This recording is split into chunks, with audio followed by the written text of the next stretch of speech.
What is delimitation?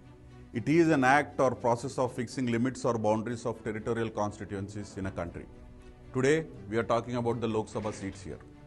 Surprisingly, the current seats in the lower house of the parliament, that is the Lok Sabha, have been decided as per the 1971 census. Since then, the process of delimitation was suspended for 50 years, since 1976. The first 25 years till 2001 by Prime Minister Indira Gandhi ji, and the next 25 years by Prime Minister Vajpayee ji, which is supposed to end in the year 2026. This was justified on the grounds that a uniform population growth rate would be achieved throughout the country by 2026. Over the last 5 decades, South Indian states diligently heeded to this national policy on population growth control and have performed extremely well. Since 1951, the population share of southern states has declined from 26.2% in 1951 to 19.8% in 2022. At the same time, the population share of Hindi heartland states, especially Uttar Pradesh, Bihar, Madhya Pradesh and Rajasthan, has increased from 39.1% to 43.2%. Now, after the freeze on delimitation ends in 2026, if the Lok Sabha seats are decided sheerly on the basis of last census, the number of seats in the northern region will increase significantly compared to the South Indian states.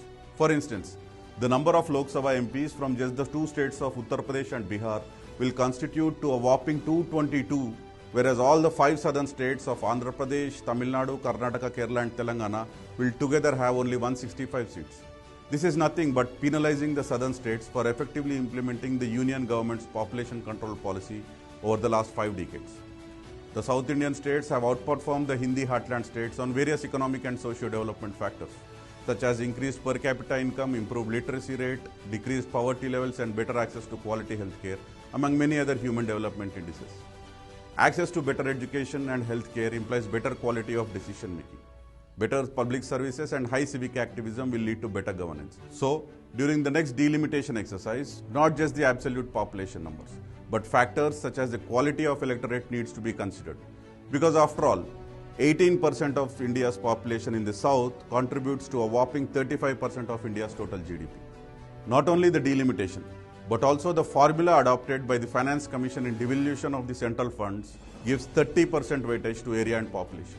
For example, for every 100 rupees that Telangana sends to center, it gets back only 46 rupees in return.